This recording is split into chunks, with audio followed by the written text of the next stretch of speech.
Algo brilló en el lodo, cerca de la orilla del agua. El guardabosques, Miguel Hernández, se detuvo. Caminaba por el sendero junto al arroyo, revisando la ruta después de la temporada de lluvias. Una rutina.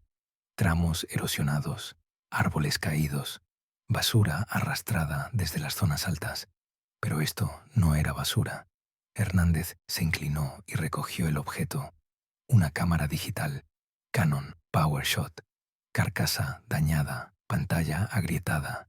Era evidente que la cámara había estado allí más de una semana. Parque Nacional La Amistad, Panamá, 12 de mayo. El guardabosques lo sabía. En esa zona, hacía 6 semanas, había desaparecido un grupo de turistas.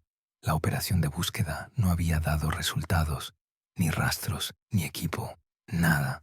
Colocó el hallazgo en una bolsa y se comunicó con la base. 4 días después, laboratorio forense en Boquete. La cámara está sobre la mesa del experto. Carlos Reyes es especialista técnico. Su tarea es extraer los datos de la tarjeta de memoria. Examinó el dispositivo. Carcasa deformada, contactos oxidados. Una tarjeta de memoria de 8 gigabytes estaba atascada en la ranura. Reyes extrajo la tarjeta con cuidado. Visualmente estaba intacta, pero eso no garantizaba nada. La humedad podría haber destruido los datos. Conectó la tarjeta a un lector. El sistema no reconoció el soporte. El controlador se había podrido por la humedad. Reyes cambió al método chip-off. Abrió la carcasa con cuidado. Desoldó el chip de memoria y lo conectó directamente a un programador. Esto permitió leer el volcado de datos puenteando los contactos dañados. El proceso tomó 4 horas. A las 9 de la noche, el programa dio el resultado. Se recuperaron 87 fotografías y 90 archivos de video. Parte de los datos estaba dañada, pero el bloque principal era legible. Reyes abrió el primer archivo, una grabación de video. Duración, 2 minutos y 14 segundos. Fecha de creación, 1 de abril. En la pantalla apareció una imagen. Un día soleado, el verdor del bosque tropical. Y 3 rostros en el encuadre, 2 chicas y un chico. Sonríen, saludan a la cámara con la mano. Una voz fuera de campo dice algo en neerlandés. Reyes consultó la ficha de búsqueda. Chris Kremers, Lisanne Froon y un participante más de la caminata, cuya presencia en el sendero no había figurado en ninguna parte hasta ese momento. La cámara pertenecía a los desaparecidos y, a juzgar por las fechas de los archivos, continuó filmando muchos días después de que comenzara la operación de búsqueda. Los rostros en la pantalla pertenecían a 3 estudiantes de la Universidad Tecnológica de Delft, Países Bajos, Facultad de Biología Aplicada, Anna van der Berg, Mark Visser, Victor Jansen. La denuncia por desaparición se recibió el 9 de abril. Fue presentada por la madre de Anna, Ingrid van der Berg. Le dijo a la policía que no había podido contactar con su hija en una semana. La última vez que hablaron fue el 1 de abril. Anna llamó desde una parada de autobús en Boquete, un pequeño pueblo al pie del volcán Barú. Dijo que los 3 salían a la ruta, todo según el plan. La conexión sería mala, pero en 5 días volverían al pueblo y llamarían de inmediato. Pasaron 5 días, luego 6, luego 7. El teléfono de Anna no respondía. Los teléfonos de Mark y Víctor tampoco. Ingrid se puso en contacto con los padres de los demás. Resultó que ninguno de los 3 se había comunicado. Entonces llamó a la embajada de los Países Bajos en Panamá. Los investigadores comenzaron a reunir información y el panorama que surgía no indicaba nada sospechoso. Anna, Mark y Víctor se conocían desde hacía 4 años. Se conocieron en el primer año de carrera, trabajaban juntos en proyectos de investigación, iban juntos a prácticas de campo. No era una caminata espontánea de 3 desconocidos, era un equipo cohesionado. El viaje a Panamá se planeó durante casi un año. El objetivo: recolectar muestras de orquídeas epífitas para la tesis de Ana. El Parque Nacional. La amistad era ideal. Bosque tropical de altura, un ecosistema único, mínima presencia humana. Se tomaron la preparación en serio. Mark se encargaba de la logística. En su computadora portátil, que quedó en el hostal, la policía encontró una carpeta con documentos, impresiones de mapas, coordenadas GPS de puntos de control, cronograma por días, lista de equipo con marcas de verificación en cada punto. Víctor se ocupaba de la técnica. Tenía un canal en YouTube sobre viajes y vida silvestre. La cámara que encontró el guardabosques era suya, una Canon PowerShot SX50, un buen modelo con zoom de 50 aumentos. Víctor planeaba filmar material para un nuevo video. Ana coordinaba la parte científica. Se escribía con un profesor de la Universidad de Panamá, quien la asesoraba sobre los lugares donde crecían las especies necesarias. En su correo se conservaban cartas con instrucciones detalladas y advertencias sobre la dificultad de la ruta. La policía estudió sus redes sociales, nada inusual. Fotos desde el aeropuerto de Ámsterdam, selfies en el avión, videos de la ciudad de Panamá, donde caminan por el casco antiguo. Luego, Boquete, un acogedor pueblo de montaña, popular entre turistas y expatriados. El 29 de marzo, Ana publicó una foto en Instagram. Está de pie con colinas verdes de fondo, con una mochila de senderismo en las manos. El pie de foto: 3 días para empezar, no puedo esperar. 147 me gusta. Comentarios de amigos: buena suerte. Trae fotos bonitas, ten cuidado allá. El 30 de marzo, Mark escribió en el chat grupal de sus compañeros de clase: mañana nos vamos a la selva. Si no volvemos, búsquenos en el estómago de un jaguar. Una broma, un emoji. Nadie se lo tomó en serio. El 31 de marzo, compraron provisiones en una tienda local. El dueño los identificó más tarde por las fotos. Dijo que se veían tranquilos y seguros. Preguntaron por el clima. Él respondió que los próximos días deberían ser secos. El 1 de abril, a las 8 de la mañana, salieron del hostal. La dueña vio cómo subían a un taxi. El conductor confirmó. Los llevó hasta la entrada del parque. Los dejó en el centro de información a las 9:15. El guardabosques en la entrada registró al grupo. Anotó los nombres, la nacionalidad y la ruta planeada. Todo estándar. Les entregó un mapa de senderos y les recordó las reglas: no desviarse de los caminos marcados, volver antes del anochecer y, en caso de problemas, quedarse en el lugar. A las 9:30 cruzaron la puerta y se dirigieron al sendero El Pianista. Era una ruta de dificultad moderada de unos 8 kilómetros, una subida hasta el mirador y el descenso de regreso, a buen ritmo, de 5 a 6 horas. El guardabosques los vio alejarse, 3 figuras con mochilas que se disolvían en el verdor. No vio nada en ellos que causara preocupación. Turistas comunes, bien equipados, sabiendo a dónde iban. A las 11 de la mañana, Ana llamó a su madre. La conexión era mala, pero Ingrid entendió lo principal. Estaban en la ruta, todo bien, muy hermoso. Ana dijo que la quería y colgó. Esa fue la última vez que alguien escuchó su voz. Después de eso, silencio. Sin llamadas, sin mensajes, sin publicaciones en redes sociales. 3 jóvenes preparados, experimentados y responsables salieron a una ruta comprobada con buen clima. Tenían todo lo necesario. Siguieron el plan, sabían lo que hacían, y aún así, algo salió mal. La cámara, que yació en el lodo junto al arroyo, guardaba la respuesta. Solo quedaba revisar el resto de los archivos. El 10 de abril, en la sede de la Policía Nacional de Panamá, se desplegó un mapa, grande, topográfico, a escala 1:50.000.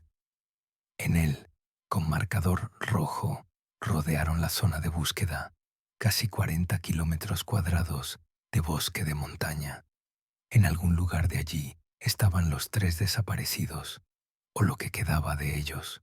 La operación fue encabezada por el capitán Jorge Martínez, de la unidad Senafront, el servicio fronterizo, especializado en trabajo en la selva. Bajo su mando se reunieron 60 personas, policías, guardabosques del parque, voluntarios de las comunidades locales, además de 2 helicópteros y 3 grupos de guías caninos con perros entrenados en la búsqueda de personas.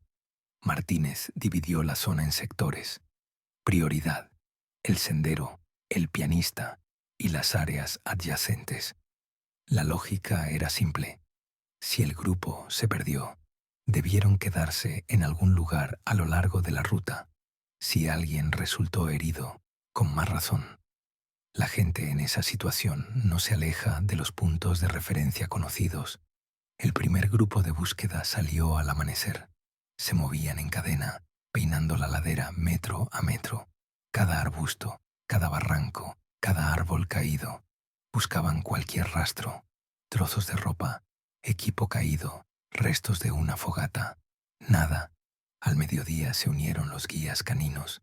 Les dieron muestras de olor, objetos del hostal que pertenecían a los desaparecidos, una camiseta de Ana, una pañoleta de Mark, un calcetín de Víctor.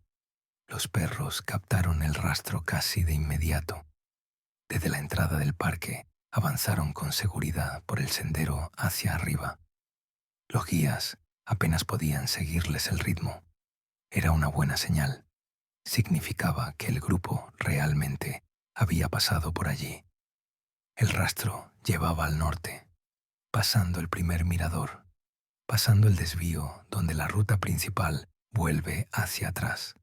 Los perros continuaron más allá, hacia donde los turistas comunes no entran.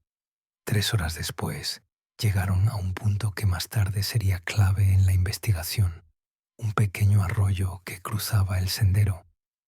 Agua hasta los tobillos, fondo pedregoso, vegetación espesa en las orillas. Aquí los perros se detuvieron, dieron vueltas por la orilla, gimotearon, volvieron al agua y volvieron a dar vueltas. El rastro se cortaba, como si 3 personas hubieran llegado a este arroyo y se hubieran esfumado en el aire. Los guías intentaron rodear el obstáculo. Llevaron a los perros a la otra orilla. Les dieron a oler las muestras de nuevo. Inútil. El agua borró el olor. O algo más impidió que los perros continuaran su trabajo. Los helicópteros patrullaban sobre el dosel del bosque. Los pilotos buscaban cualquier anomalía. Claros en las copas, humo, manchas brillantes de ropa. Pero el bosque tropical no es un campo ni una estepa. Desde arriba parece una alfombra verde continua. Se puede volar a 10 metros de una persona y no verla. En el segundo día de búsqueda, el clima empezó a empeorar. Primero niebla, luego nubes bajas que mantuvieron a los helicópteros en tierra. Al atardecer empezó a llover. No un aguacero, pero lo suficientemente fuerte como para dificultar el movimiento por las laderas. Martínez tomó la decisión de continuar. Los grupos trabajaban en turnos de 12 horas. Ampliaron la zona de búsqueda al este y al oeste del sendero. Revisaron barrancos donde alguien podría haber caído. Inspeccionaron cuevas y grietas. Peinaron las orillas de todos los arroyos en un radio de 5 kilómetros. Al tercer día la lluvia se intensificó. El sendero se convirtió en un torrente de lodo. 2 voluntarios resultaron heridos. Uno se torció un tobillo, el segundo resbaló y se golpeó la cabeza contra una piedra. Fueron evacuados a Boquete. Martínez solicitó permiso a sus superiores para suspender la operación hasta que el clima mejorara. Se lo denegaron. Los padres de los desaparecidos ya habían llegado a Panamá. Exigían continuar la búsqueda a cualquier precio. Al cuarto día ocurrió el primer incidente serio. Un grupo de 8 personas se perdió en la niebla. Se desviaron de la ruta y no pudieron establecer contacto durante 3 horas. Cuando los encontraron, 2 estaban al borde de la hipotermia. Tras esto, Martínez insistió en una pausa, reunió a los comandantes de grupo y les dijo directamente que estaban perdiendo gente intentando encontrar gente, que eso era inaceptable y que debían esperar a una ventana de buen tiempo. La búsqueda se suspendió por 48 horas. Para entonces, había pasado más de una semana desde la desaparición. Las estadísticas no estaban del lado de los desaparecidos. En las condiciones del bosque tropical, sin comida y con suministros limitados de agua, la supervivencia después de 7 días cae drásticamente. Martínez lo sabía, los padres también, aunque nadie lo decía en voz alta. Cuando el clima mejoró, la búsqueda se reanudó, pero ahora adquirió otro carácter. Los grupos ya no buscaban personas vivas, buscaban restos. La táctica también cambió. En lugar de un peinado amplio, incursiones puntuales en lugares de difícil acceso, desfiladeros, precipicios, tramos profundos de ríos donde la corriente podría haber arrastrado algo. Pasó otra semana, luego 2. El resultado seguía siendo nulo. El 26 de abril, tras 18 días de trabajo ininterrumpido, la operación de búsqueda se dio por terminada oficialmente. 60 personas peinaron un territorio del tamaño de una pequeña ciudad. Los helicópteros volaron más de 50 horas. Los perros olfatearon cada metro cuadrado a lo largo de los senderos principales. Y nada, ni mochilas, ni tienda, ni un solo objeto perteneciente a los desaparecidos. Era extraño, estaba mal. La gente no desaparece sin dejar rastro. Incluso en la selva quedan huellas, ropa, equipo, huesos, algo, al menos algo, a menos que alguien se hubiera encargado de que no quedaran rastros. El 28 de abril, el caso pasó oficialmente del Servicio de Búsqueda y Salvamento al Departamento de Investigación Policial. La redacción en los documentos cambió. En lugar de desaparecidos, apareció sospecha de desaparición criminal. Ahora ya no se ocupaban los rescatistas. Ahora se ocupaban los detectives. Y la pista principal que tenían era la cámara encontrada por el guardabosques junto al arroyo 2 semanas después de cerrar la búsqueda. 87 fotografías, 90 archivos de video, la crónica de lo que ocurrió después de la llamada de Ana a su madre. Los investigadores se sentaron a revisar las grabaciones por orden, desde el primer archivo, y lo que vieron los obligó a reconsiderar todas las versiones. El 16 de mayo, el detective Ricardo Valdés reunió al grupo en la sala de proyección. 4 personas, él mismo, su compañera Elena Torres, el experto técnico Carlos Reyes y un psicólogo consultor de la capital. Sobre la mesa, una computadora portátil conectada a un proyector. En la memoria USB, todos los archivos recuperados de la cámara. Valdés dio la orden de empezar desde el primer archivo. Cronológicamente, sin saltos, cada segundo de la grabación debía ser estudiado. Reyes inició la reproducción. Primer archivo, 1 de abril, 9 horas y 41 minutos. El video dura 2 minutos y 14 segundos. El encuadre se abre en la entrada del parque. Se ve el centro de información, la puerta de madera con el letrero Sendero el pianista. Víctor sostiene la cámara. Sus manos aparecen a veces en el encuadre. Ana y Mark están frente a la puerta. Sonríen, saludan. Mark levanta el pulgar. Ana se ajusta la correa de la mochila. La voz de Víctor fuera de campo. Dice algo en neerlandés, luego pasa al inglés. Comenta sobre el clima, habla de los planes del día. Un video turístico típico. Nada inusual. Segundo archivo. 10 horas y 15 minutos. 40 segundos. El sendero. Estrecho, pero bien transitado. A los lados, paredes de verdor. La cámara apunta hacia adelante, filmando las espaldas de Ana y Mark. Caminan uno tras otro, conversando. Mark se da la vuelta y hace una mueca al objetivo. Tercer archivo. 11 horas y 2 minutos. 1 minuto y 20 segundos. El primer mirador. Panorama del valle abajo. Las nubes se aferran a las cimas de las colinas. Ana saca su teléfono, probablemente para esa misma llamada a su madre. Mark y Víctor se fotografían con el paisaje de fondo. Valdés anotó la hora. 11:02. Esto coincidía con los datos de la compañía telefónica sobre la última llamada de Ana. Los archivos del cuarto al 12º cubrían el periodo hasta las 2 de la tarde. El grupo avanzaba por la ruta. Filmaban plantas, pájaros, árboles inusuales. Ana apareció varias veces en el encuadre con un cuaderno, tomando notas para el proyecto de investigación. Mark llevaba muestras en recipientes de plástico.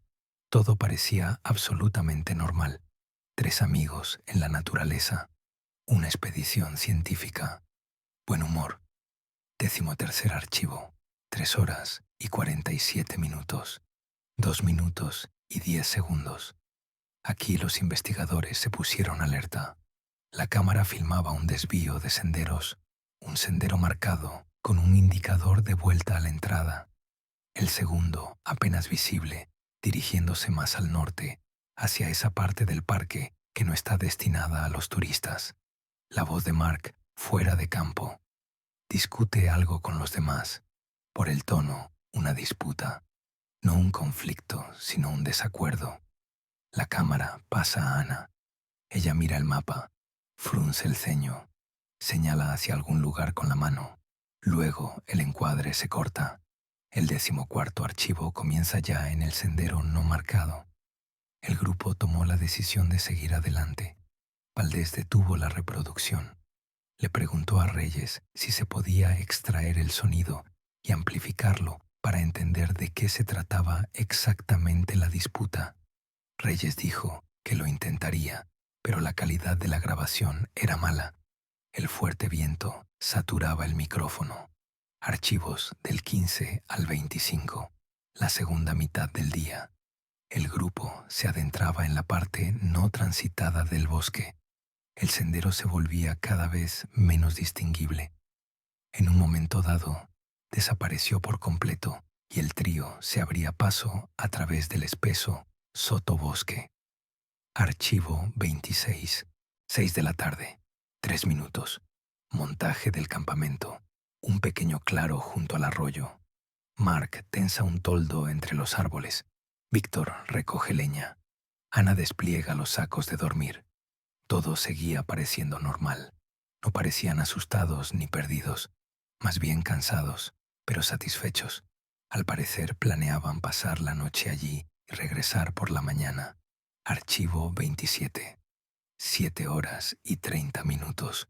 4 minutos y 15 segundos. Cena junto a la fogata.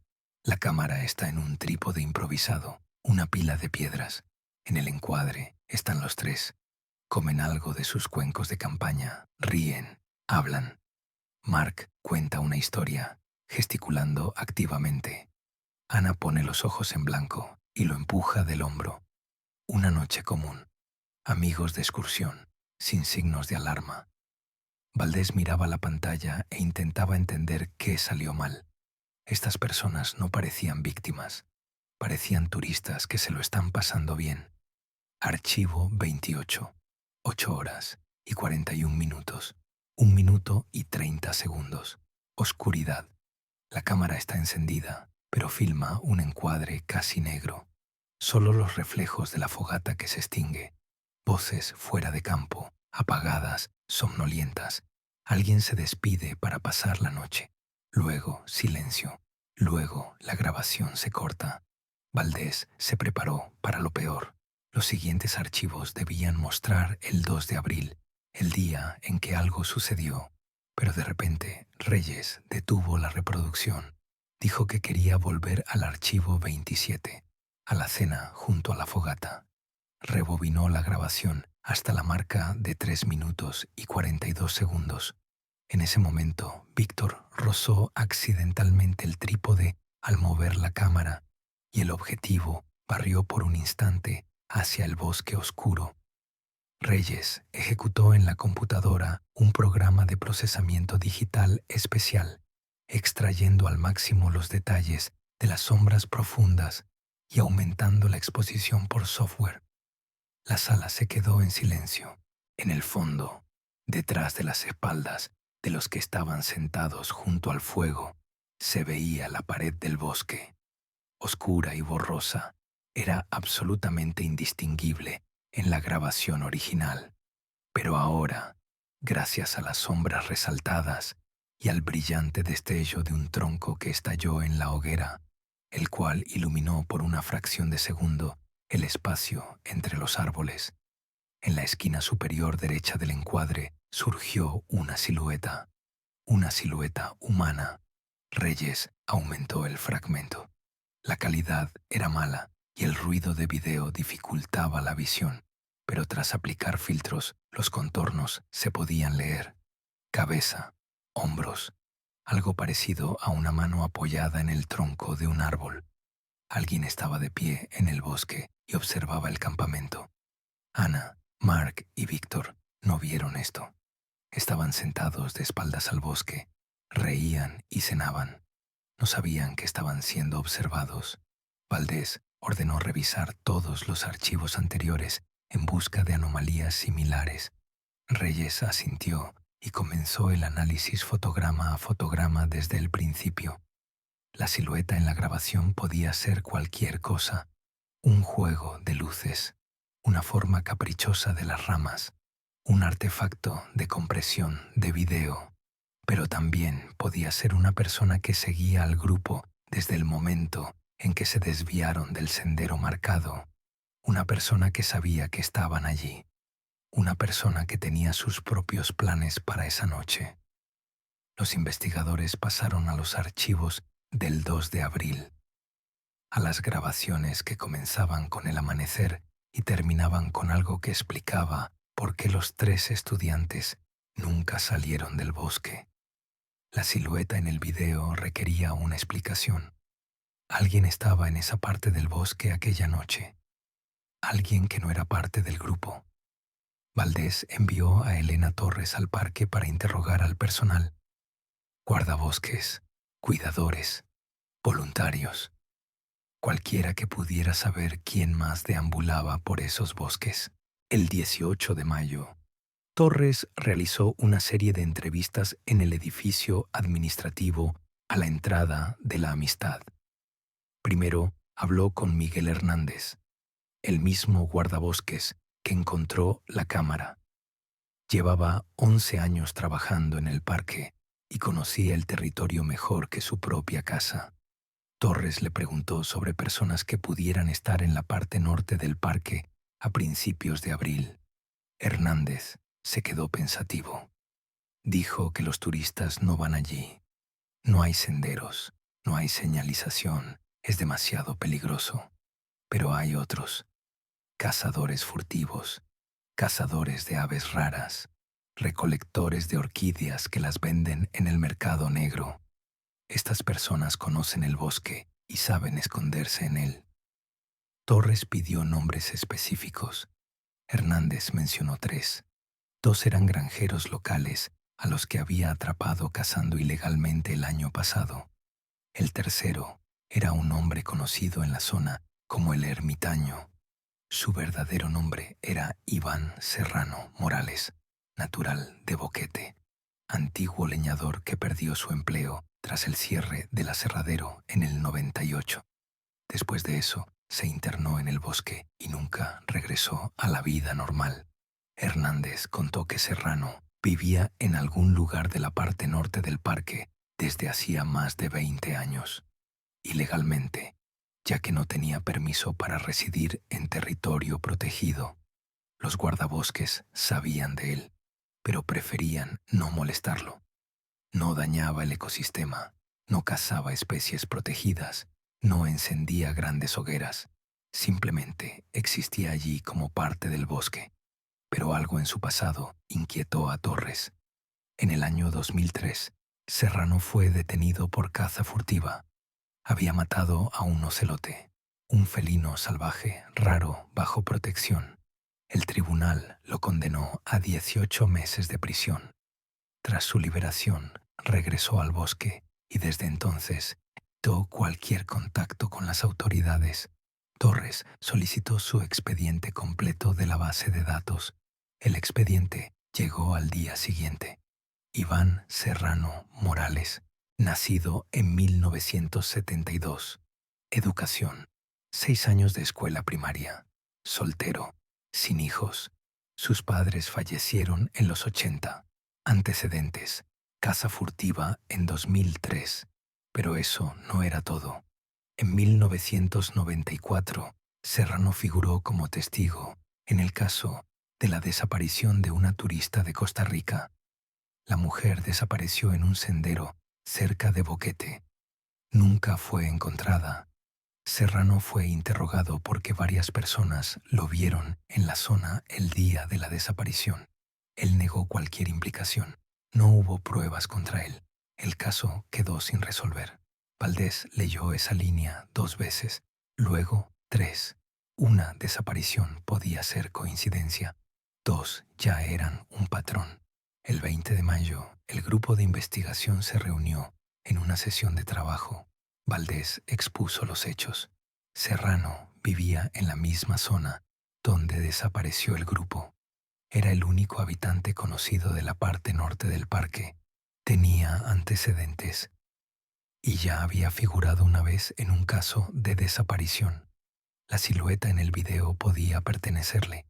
La estatura, la complexión, todo coincidía aproximadamente, aunque la calidad de la grabación no permitía afirmarlo con certeza. Torres propuso establecer vigilancia, averiguar dónde estaba exactamente su vivienda, seguir sus movimientos. Pero Valdés consideraba que no había tiempo para eso. Si Serrano estaba implicado, podría destruir las pruebas o adentrarse más en el bosque donde nadie lo encontraría. Había que actuar rápido. Valdés se comunicó con la fiscalía y solicitó una orden de registro. Adjuntó a la solicitud todo lo que tenían: el video con la silueta, los datos del pasado de Serrano, el testimonio de Hernández sobre que el ermitaño era la única persona que podía estar en esa zona. La orden fue emitida el 21 de mayo. Quedaba encontrar la vivienda misma. Hernández conocía la dirección aproximada, pero no tenía coordenadas exactas. Serrano cambiaba de campamento y no dejaba rastros obvios. El guardabosques ofreció su ayuda. Dijo que podría rastrear a Serrano por signos indirectos: los senderos que había trillado con los años, los lugares donde solía poner trampas para caza menor, las fuentes de agua a las que acudía. El 22 de mayo, Hernández guió a un grupo de 4 policías al bosque. Caminaron 8 horas, subieron por encima de las rutas turísticas, cruzaron 2 arroyos, se abrieron paso a través de 1 kilómetro de denso sotobosque.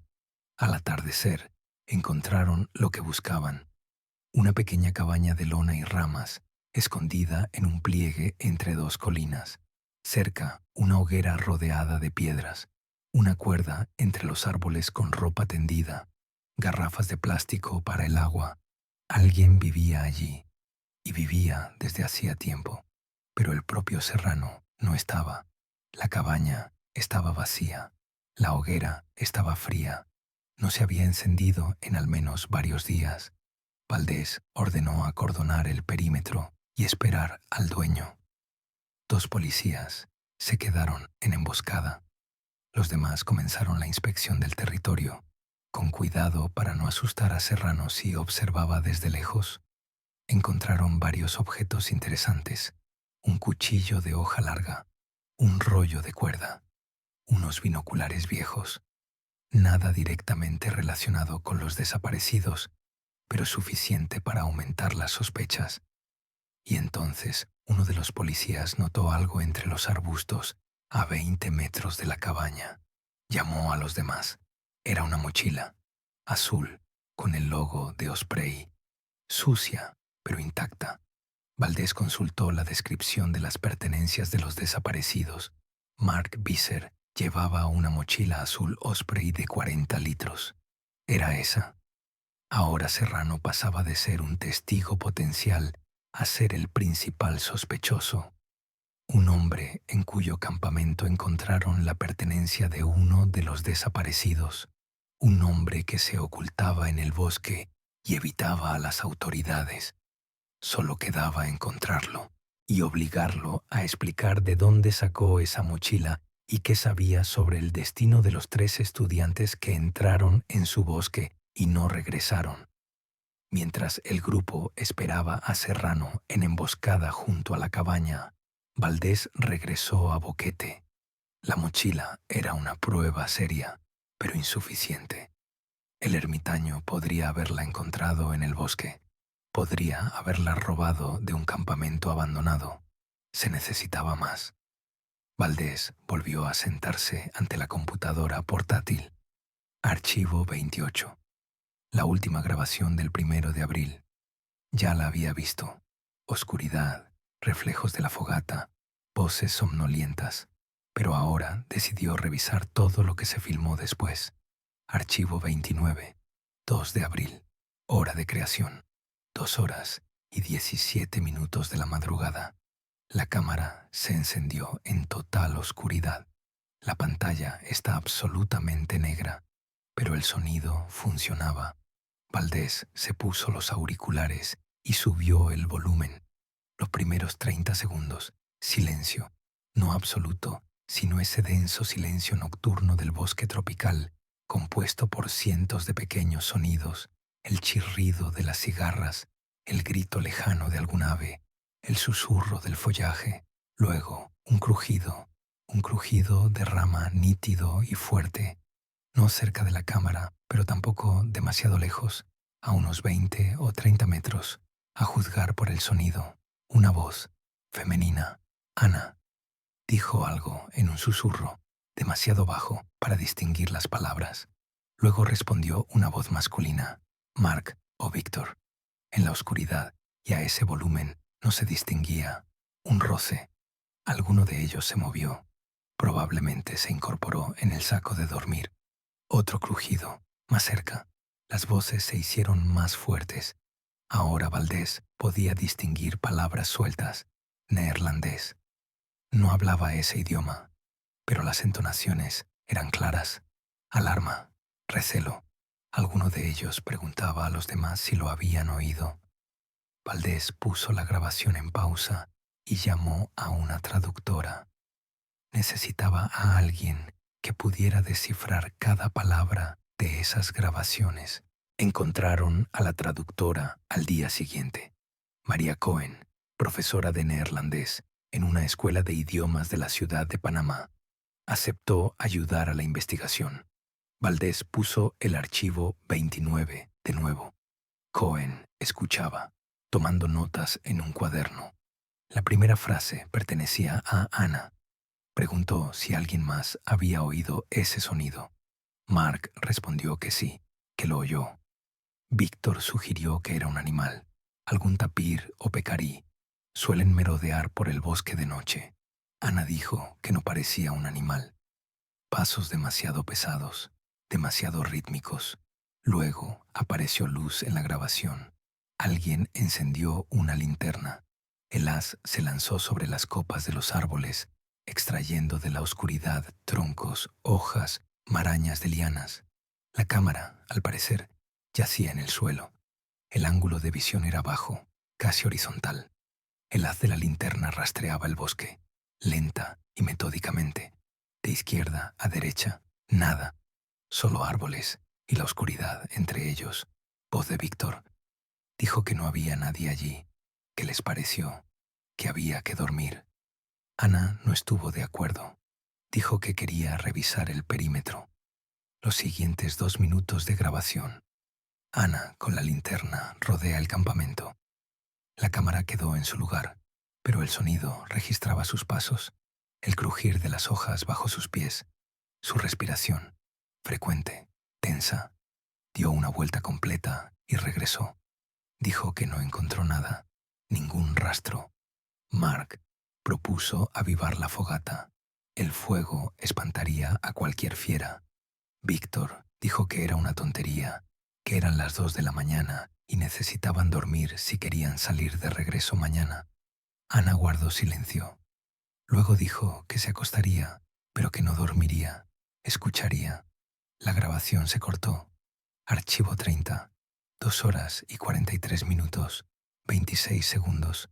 Otra vez oscuridad, otra vez el micrófono encendido y otra vez el crujido de ramas, esta vez más cerca, mucho más cerca. Voz de Mark, brusca, asustada. Dijo algo como «¿Qué demonios?». La traductora aclaró. Usó una palabrota en neerlandés que expresaba sorpresa extrema y miedo, ruido de movimiento. Los tres, a juzgar por los sonidos, saltaron al mismo tiempo. La linterna se encendió de nuevo. El haz se agitó por los árboles. Voz de Ana gritaba «Allí, miren, allí». El haz de la linterna se sacudió en una dirección y se detuvo. En la grabación, solo pantalla negra. La cámara seguía en el suelo, apuntando al cielo, pero el sonido funcionaba perfectamente. Silencio, un silencio largo y opresivo. 3 o 4 segundos que parecieron una eternidad. Y luego un grito, no el grito de los estudiantes, otro grito, masculino, bajo, gutural, prolongado. Vino de algún lugar del bosque, no del campamento, sino de fuera, de la oscuridad entre los árboles. Ese grito no parecía una petición de ayuda, y no parecía el sonido que emite una persona asustada. Parecía una señal, o una advertencia, o una amenaza. El grito duró unos 3 segundos, luego se cortó tan bruscamente como empezó. En la grabación, pánico. Las voces de los estudiantes se superponen. Alguien corre. Se oye un sonido de caída. Alguien tropezó.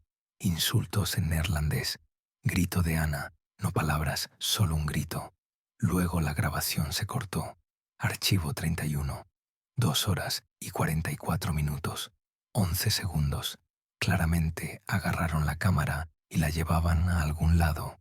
La imagen es una mezcla de manchas borrosas.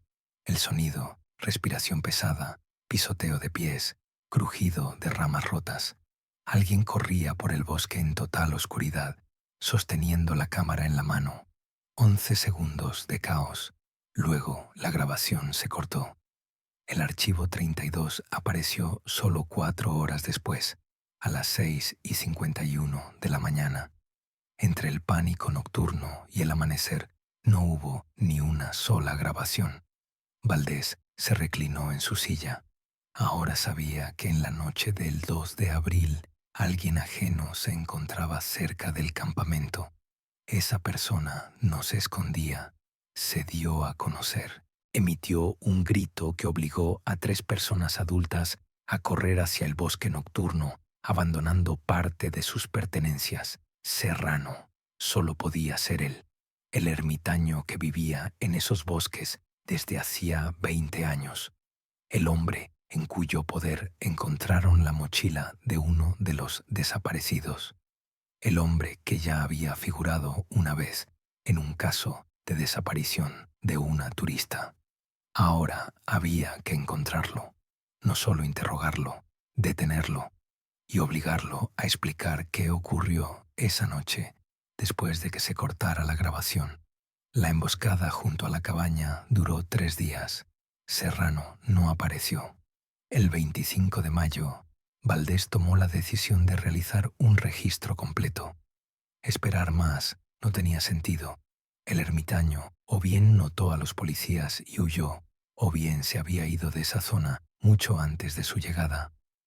Un grupo de 6 personas llegó a la cabaña al amanecer. Un criminalista, 2 agentes operativos, Valdés, Torres y un guía de entre los guardabosques, acordonaron el perímetro y comenzaron una inspección metódica. La cabaña resultó ser más grande de lo que parecía por fuera. El toldo de lona ocultaba una hendidura en la ladera de la colina, una especie de cueva natural que Serrano había ampliado y acondicionado. Por dentro estaba seco y relativamente limpio. Suelo de tierra cubierto con hojas secas, un lecho de ramas y mantas viejas, un hogar artesanal hecho de piedras. El criminalista documentaba cada hallazgo. Lo primero que llamó la atención fue el armamento. Serrano vivía en el bosque no como un turista, sino como un cazador. En la entrada de la cueva había 2 lanzas caseras con puntas de metal afiladas. En la pared colgaba un machete, viejo, con el mango desgastado, pero bien afilado. En un rincón yacía una ballesta, primitiva, armada con materiales improvisados, pero plenamente funcional. Alrededor de la cabaña descubrieron trampas, lazos de alambre en los senderos de animales, pozos cubiertos con ramas, estacas preparadas. Serrano no solo vivía en el bosque, sino que controlaba su territorio. Torres notó que las trampas estaban colocadas con inteligencia, no al azar, sino siguiendo un sistema. Alguien con esa experiencia podría haber rastreado fácilmente a 3 estudiantes de ciudad que avanzaban ruidosamente por sus dominios. La mochila, encontrada entre los arbustos en la primera inspección, había sido enviada a peritaje hacía 3 días. Ahora llegaron los resultados. Las huellas dactilares en los cierres y correas pertenecían a 2 personas. El primer conjunto coincidió con las muestras del hostal. Eran las huellas de Mark Visser, el dueño de la mochila. El segundo conjunto coincidió con la ficha dactiloscópica de Iván Serrano Morales del archivo de 2003. Era una prueba directa. El sospechoso había tenido la mochila en sus manos, pero eso no era todo. Dentro de la mochila, los criminalistas encontraron varias cosas: una camiseta de repuesto, un impermeable, una cantimplora para agua vacía y un cuaderno. El cuaderno pertenecía a Mark. En él había anotaciones en neerlandés, el cronograma de la caminata, notas sobre la ruta, coordenadas de puntos. La última anotación databa del 1 de abril. Mark escribió que habían encontrado un lugar excelente para acampar junto al arroyo y planeaban salir de regreso en la mañana del día 2. No sabía que en la mañana del día 2 estarían corriendo por el bosque en la oscuridad, huyendo de un perseguidor desconocido. Valdés estudió el contenido de la cabaña con más detalle. Entre los trastos y suministros de Serrano aparecieron otros objetos que podrían pertenecer a los turistas: un recipiente de plástico para comida con una inscripción en inglés, unas gafas de sol de montura amarilla, un modelo femenino, un rollo de paracord, una cuerda popular entre los excursionistas. Cada hallazgo fue fotografiado y empaquetado. Más tarde, los padres de los desaparecidos confirmaron: las gafas de sol pertenecían a Ana. Las había comprado antes del viaje en una tienda de Ámsterdam. Serrano no solo se encontró con el grupo en el bosque, se llevó sus cosas, las recogió como trofeos o como botín. El 26 de mayo, Valdés firmó una orden de arresto contra Iván Serrano Morales. Acusación: sospecha de implicación en la desaparición de 3 ciudadanos de los Países Bajos. La redacción era cautelosa. Sin haber hallado restos, no se podía hablar de nada más. Pero las pruebas apuntaban en una sola dirección. El ermitaño se encontraba en la misma zona. Observó el campamento. Asustó a los estudiantes en medio de la noche y tenía sus pertenencias. Quedaba un problema. Serrano había desaparecido. Su cabaña llevaba vacía al menos una semana. Podía haberse ido a cualquier parte, a un distrito vecino del parque, a Costa Rica cruzando la frontera, a cualquiera de las decenas de aldeas en las montañas. Valdés lo declaró en busca y captura en toda la provincia. Las fotografías de Serrano se enviaron a todas las comisarías de policía, puestos fronterizos y administraciones de parques nacionales, y mientras lo buscaban, los investigadores continuaron estudiando las grabaciones de la cámara. Los archivos posteriores al amanecer del 2 de abril prometían contar qué ocurrió con el grupo tras aquella persecución nocturna. Y a juzgar por la cantidad de grabaciones restantes, la historia no terminaba ahí. El 28 de mayo, Carlos Reyes llamó a Valdés a las 7 de la mañana. Había trabajado toda la noche en los sectores dañados de la tarjeta de memoria y encontró algo importante. Entre los 90 archivos recuperados había varios que el sistema marcó como parcialmente legibles. La pista de video estaba dañada, pero el audio se conservaba. Reyes aplicó software especializado y logró extraer 3 archivos más que antes no se abrían. Uno de ellos databa del 2 de abril.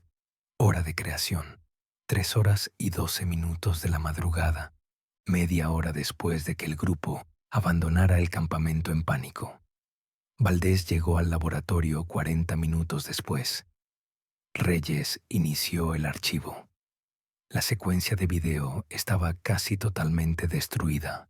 En la pantalla parpadeaban fragmentos de fotogramas, artefactos de color, franjas negras, pero el sonido funcionaba. Los primeros segundos, respiración pesada. Alguien corría, crujido de ramas bajo los pies, susurro de follaje, golpes secos de las ramas contra la ropa o el rostro. La carrera era irregular, con tropezones. La persona se movía en total oscuridad, sin distinguir el camino. Voz de Ana. Gritaba el nombre de Mark, luego el nombre de Víctor. Nadie respondía. Unos segundos más de carrera. Luego el sonido de una caída, un golpe sordo, un grito ahogado. La cámara, al parecer, cayó de las manos. El sonido se volvió amortiguado, como si el micrófono hubiera quedado presionado contra la tierra o las hojas. Pero la grabación continuaba. Un roce. Alguien se levantaba. Voz de Ana. Hablaba consigo misma, rápido, de forma inconexa. La traductora descifró después. Ana repetía que había que correr, que había que encontrar a los demás, que había que salir de allí. Luego se calló, bruscamente, a mitad de una palabra. Varios segundos de silencio, solo los sonidos nocturnos del bosque y algo más. Pasos, pesados, acompasados. Alguien se acercaba. Valdés se inclinó hacia los altavoces. Los pasos eran nítidos. No era una carrera, era un caminar seguro. Alguien que sabía a dónde iba. Alguien que no tenía miedo. La voz de Ana de nuevo, baja, casi un susurro. Preguntaba quién estaba allí. No hubo respuesta. Los pasos se acercaban. En la marca de 1 minuto y 42 segundos ocurrió algo que Valdés no esperaba. En el encuadre, o más bien, en ese caos de píxeles que quedaba de la pista de video, brilló algo distinguible. Reyes puso pausa e intentó estabilizar la imagen. Piernas. 2 piernas con botas pesadas, altas, de tipo militar, con suela gruesa, estaban paradas a pocos metros de la cámara. Luego la imagen volvió a desmoronarse, pero el sonido seguía funcionando. Una voz masculina, tosca, ronca, hablaba en español. Reyes tradujo. El hombre gritaba que corriera lejos, de inmediato, que eso estaba aquí, que eso estaba cerca. Voz de Ana, una pregunta asustada. No entendía español o no entendía de qué hablaba él. El hombre repitió, más fuerte, con más insistencia. No estaba amenazando, estaba advirtiendo. Y entonces resonó un sonido que hizo que Valdés se apartara del monitor. un rugido, bajo, vibrante, proveniente de algún lugar profundo, no humano, no parecido a ningún animal que Valdés hubiera oído en 20 años de trabajo en esa región. Grito del hombre, ya no palabras, solo un grito, grito de Ana, sonido de lucha, crujidos, golpes, algo pesado cae al suelo. Luego, silencio. La grabación continuó 40 segundos más, 40 segundos de silencio absoluto, solo el susurro del follaje al viento. Luego el archivo se cortó. Valdés se reclinó en su silla. Puso la grabación una vez más, luego otra. La voz del hombre en la grabación no pertenecía a los estudiantes. Hablaba en español con acento local. Advertía a Anna del peligro. Intentaba salvarla. Ese solo podía ser Serrano. El ermitaño no cazaba turistas. Intentaba protegerlos de algo que él mismo llamaba con la palabra eso. La mochila y las gafas en su cabaña adquirieron otro sentido. Quizás las recogió después de que todo terminara. Quizás quería conservarlas como prueba, o simplemente no sabía qué hacer con ellas. La versión del asesino en serie ermitaño se desmoronaba. En su lugar surgió una nueva, mucho más extraña y aterradora. Algo habitaba en la parte norte del Parque Nacional La Amistad. Algo que incluso el hombre que había vivido en esos bosques durante 20 años temía. Valdés comprendió que necesitaban encontrar a Serrano, no para arrestarlo, sino para hablar. El ermitaño fue el único testigo de lo que ocurrió aquella noche y, posiblemente, el único que sabía a qué se enfrentaron realmente. El 30 de mayo, Valdés envió el archivo de audio a la ciudad de Panamá, el laboratorio de fonoscopia del Instituto de Medicina Legal, el único lugar en el país donde podían realizar un análisis detallado de una grabación de sonido. Paralelamente, se puso en contacto con la Facultad de Biología de la Universidad de Panamá. Necesitaba un especialista en la fauna de la región, alguien que pudiera explicar qué animal era capaz de emitir tal sonido. El profesor Enrique Salgado aceptó ayudar. Llevaba más de 30 años estudiando a los grandes depredadores de Centroamérica, jaguares, pumas, osos. Los había oído todos. Valdés le envió una copia de la grabación y se puso a esperar. Los resultados del laboratorio de fonoscopia llegaron el 3 de junio. Los expertos identificaron 4 voces distintas en la grabación. 3 pertenecían a personas jóvenes, 2 hombres y una mujer. El análisis espectral confirmó que eran las voces de Ana, Mark y Víctor. Las muestras de comparación se tomaron de los videos grabados el primer día de la caminata. La cuarta voz pertenecía a un hombre de edad madura. La voz era ronca, con signos característicos de años de tabaquismo o de trabajo en condiciones de aire contaminado. El acento, occidente de Panamá, provincia de Chiriquí. Valdés comparó estos datos con lo que sabían de Serrano. La región de origen coincidía. Serrano trabajó en el aserradero hasta su cierre. El polvo y el humo del aserrado de madera podrían haber dañado sus cuerdas vocales. Con alta probabilidad, la cuarta voz pertenecía al ermitaño. Pero la pregunta principal no se refería a las voces humanas. Los expertos aislaron el sonido que Valdés llamaba provisionalmente rugido. 3 segundos de sonido de baja frecuencia en la marca de 2 minutos y 14 segundos. La conclusión del laboratorio fue cautelosa. El sonido tenía un origen biológico, no mecánico ni electrónico. El rango de frecuencia indicaba un mamífero grande con una masa corporal de entre 100 y 300 kilogramos. La estructura del sonido no correspondía a ninguna muestra en la base de datos del laboratorio. Valdés reenvió ese fragmento al profesor Salgado. Salgado devolvió la llamada al día siguiente. Había realizado su propio análisis y comparado la grabación con el archivo de vocalizaciones de animales de Centroamérica. El resultado fue inesperado. El sonido no pertenecía a un jaguar. Salgado conocía la voz del jaguar. Se parece más a una serie de rugidos cortos y tosidos, no a un solo sonido prolongado. No era un puma. Estos emiten gritos agudos, casi chillidos. No era un oso de anteojos. Sus vocalizaciones son más agudas en tonalidad. Salgado revisó grabaciones de caimanes, tapires, grandes monos. Nada coincidía. Amplió la búsqueda. Lo comparó con leones africanos, tigres, gorilas.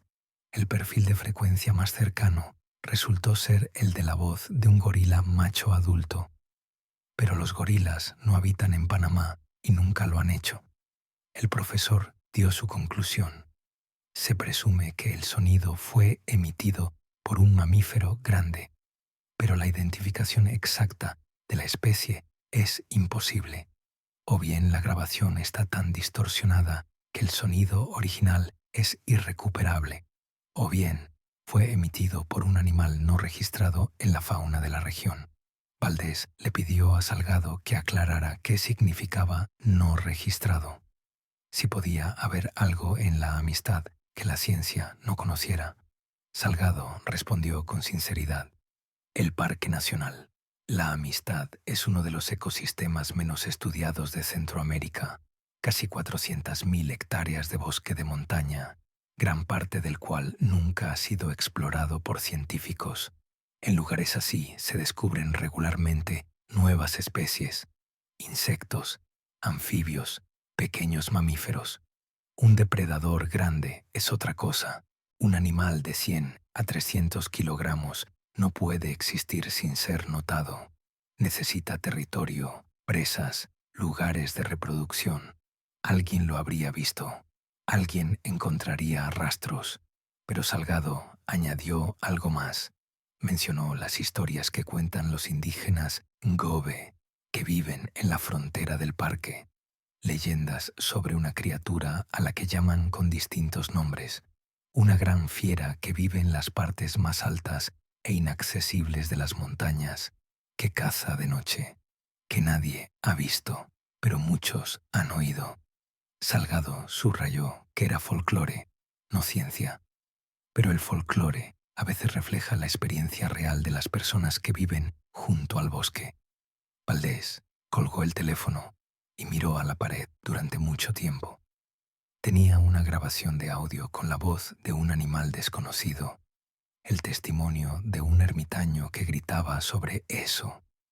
3 desaparecidos cuyos rastros se cortaban en las profundidades del parque, y leyendas locales sobre algo grande y peligroso, pero ninguna prueba física, ni pelos, ni huellas, ni restos, solo el sonido en una grabación dañada. Eso no era suficiente para un tribunal, no era suficiente para un informe oficial, no era suficiente para nada más que conjeturas. Valdés comprendió que necesitaba a Serrano, vivo, dispuesto a hablar. El ermitaño estuvo allí aquella noche.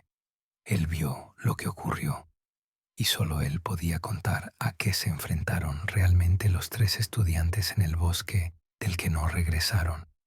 El 5 de junio, a las 6 de la mañana, Valdés recibió una llamada del puesto fronterizo de Río Sereno. Una patrulla había detenido a un hombre que intentaba cruzar la frontera con Costa Rica por un tramo boscoso. No llevaba documentos, pero por la descripción coincidía con la búsqueda de Iván Serrano Morales.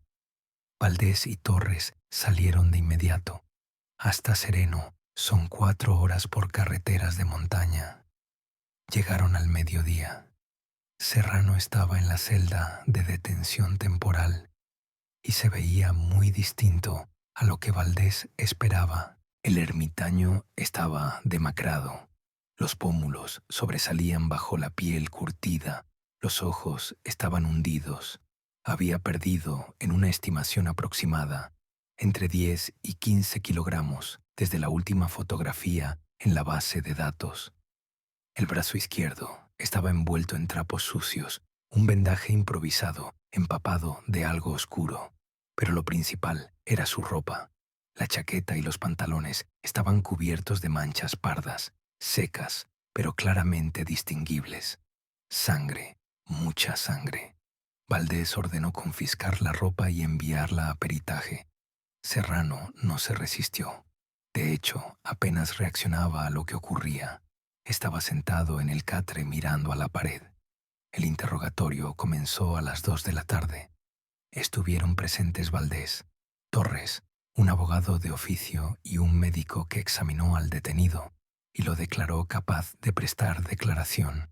Serrano hablaba despacio, con largas pausas. A veces perdía el hilo y empezaba a repetir lo mismo. El médico sugirió que era consecuencia del agotamiento y la deshidratación. El ermitaño claramente había pasado varias semanas en condiciones extremadamente duras. Contó que vio a los turistas el 1 de abril. Pasaron por su territorio durante el día, hablando en voz alta y sin notar nada a su alrededor. Serrano los siguió, no con mala intención, sino por precaución. Los extraños en su bosque siempre significaban problemas potenciales. Por la noche se acercó más a su campamento. Quería asegurarse de que no encendieran una gran fogata y provocaran un incendio. Había ocurrido antes con otros turistas. Luego notó algo más: rastros, huellas grandes y profundas en la tierra húmeda junto al arroyo. Huellas que había visto antes, pero nunca tan cerca de personas. Serrano llamó a esa criatura el dueño del bosque. Sabía de él desde hacía muchos años. Lo oía por las noches. Encontraba los restos de sus presas: ciervos, pecaríes, una vez incluso un tapir, pero nunca lo había visto él mismo, y trataba de mantenerse alejado de los lugares donde cazaba. Aquella noche comprendió que el dueño había venido por los turistas. Serrano intentó advertirlos. Gritó para que corrieran, pero era demasiado tarde. Describió lo que ocurrió de forma fragmentaria y confusa: oscuridad, gritos, algo grande moviéndose entre los árboles. Solo vio una silueta, maciza, más alta que un hombre, sobre 2 o 4 patas. No podía decirlo con certeza. Serrano intentó ayudar. Se lanzó hacia una de las chicas, la agarró del brazo, pero algo lo golpeó de lado. Cayó, rodó por la ladera, perdió el conocimiento. Cuando despertó, era el amanecer. Silencio. Nadie. Solo sangre en la tierra y cosas esparcidas. Serrano recogió lo que pudo encontrar: la mochila, las gafas, los recipientes. Los llevó a su cabaña. No sabía por qué lo hizo. Quizás pensó que alguien vendría a buscar y las cosas serían necesarias para la identificación. Luego se fue, lejos de ese lugar, lejos del dueño. Fue hacia el sur, hacia la frontera. Quería salir del bosque, que ya no era seguro. Valdés escuchaba y no sabía qué pensar. La historia sonaba como el delirio de un loco, o como un intento de ocultar su propio crimen tras una versión fantástica. Preguntó por la sangre en la ropa. Serrano se miró las manos y dijo que no sabía. Quizás era la suya, quizás la de esa criatura. Recordaba haberla golpeado con algo, una piedra o un palo, cuando se acercó. Se interrumpió el interrogatorio. Llevaron a Serrano al hospital. Su herida en el brazo requería atención médica. Resultó ser un corte profundo que ya había empezado a inflamarse. Unos días más sin tratamiento y habría empezado una infección. Los resultados del peritaje de la ropa llegaron el 8 de junio. La sangre en la chaqueta y los pantalones no pertenecía a un humano. Era sangre de oso, concretamente de oso de anteojos, Tremarctos ornatus, la única especie de oso que habita en América del Sur y Central. Valdés leyó la conclusión 3 veces. Oso de anteojos, un animal grande, capaz de pesar hasta 200 kilogramos. Normalmente evita a las personas, pero puede ser agresivo al defender su territorio o a sus crías. Habita en los bosques montañosos de los Andes y en el Parque Nacional La Amistad. El profesor Salgado decía que el sonido en la grabación no se parecía a un oso, pero el peritaje de la sangre no miente. En la ropa de Serrano había sangre de oso. Realmente se enfrentó a algo aquella noche. La versión del ataque de un animal se volvía la principal. No un místico dueño del bosque, no una criatura desconocida, sino un depredador común, aunque raro, que defendía su territorio de la intrusión humana. Quedaba encontrar pruebas, restos del oso o sus huellas en esa zona y, posiblemente, lo que quedaba de los 3 estudiantes que tuvieron la mala suerte de cruzarse en su camino. El 9 de junio, Torres envió una solicitud oficial al archivo de la Administración del Parque Nacional. Le interesaban todos los casos de desaparición de personas en el territorio de la Amistad en los últimos 30 años, especialmente en el sector norte, donde desapareció el grupo de estudiantes. La respuesta llegó 3 días después. Una carpeta gruesa con documentos amarillentos, escaneados en baja calidad. Torres los extendió sobre la mesa y comenzó a estudiarlos. Lo que encontró la obligó a reconsiderar todo el caso. El primer caso databa de 1987. 2 cazadores del pueblo de Cerro Punta se fueron a las montañas y no regresaron. La búsqueda duró 1 semana. Solo encontraron el rifle de uno de ellos roto por la mitad, como si algo muy pesado lo hubiera pisado. Año 1992. Un grupo de 4 personas, geólogos que realizaban prospecciones de minerales, salieron a la ruta en el sector norte. 10 días después, solo uno estableció contacto. Estaba en estado de shock y no podía explicar coherentemente qué había ocurrido. Más tarde prestó declaración sobre el ataque de un animal grande, pero el peritaje psiquiátrico lo declaró demente. El caso se cerró. Año 1994. La turista de Costa Rica, la misma por cuyo caso interrogaron a Serrano, desapareció sin dejar rastro en un sendero a 5 kilómetros, de donde luego encontrarían la cámara de los estudiantes. Año 2001. Un granjero local que recolectaba orquídeas silvestres para vender desapareció en el mismo cuadrante. La búsqueda no dio resultados. Año 2008. Un turista estadounidense que viajaba solo. La última vez que lo vieron fue en el sendero El Pianista. Su mochila fue encontrada un mes después, desgarrada, con marcas características de garras. En total, Torres contó 11 casos en 30 años, 11 personas desaparecidas en la misma zona del parque. Algunos casos se cerraron como accidentes, otros quedaron sin resolver. En ninguno se encontraron suficientes pruebas para establecer la causa, pero lo más interesante se hallaba en los anexos a esos expedientes, informes, notas de servicio de empleados del parque que se adjuntaban a los materiales de las investigaciones, pero nunca se tomaban en serio. El autor de la mayoría de ellos era un hombre llamado Rafael Gómez, guardabosques superior que trabajó en La Amistad de 1978 a 2005. Se jubiló y falleció en 2012. Gómez escribía sobre algo que él llamaba el Grande. Afirmaba que en la parte norte del parque habitaba un oso de dimensiones anómalas, mucho más grande que un oso de anteojos común, agresivo, territorial, peligroso para los humanos. En un informe de 1993, Gómez describía huellas que encontró junto a un arroyo. Según sus mediciones, la huella de la pata tenía casi 25 centímetros de largo.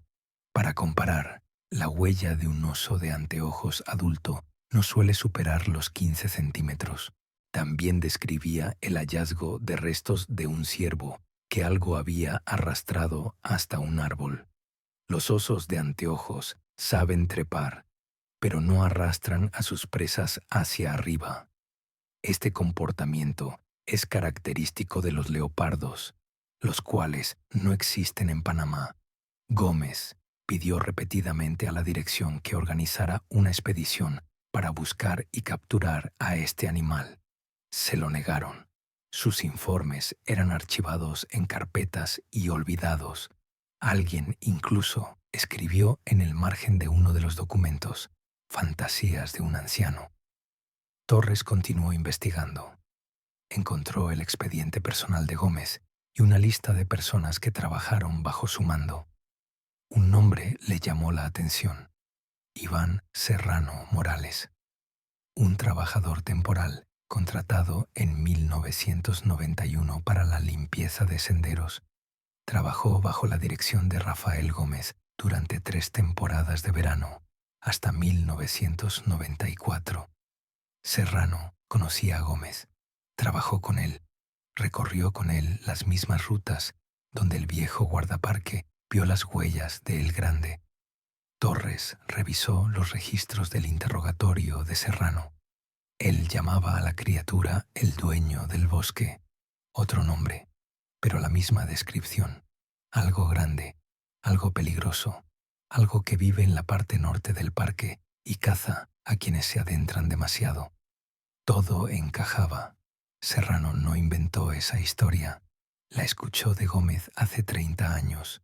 Vio las mismas huellas, leyó los mismos informes, escuchó los mismos relatos.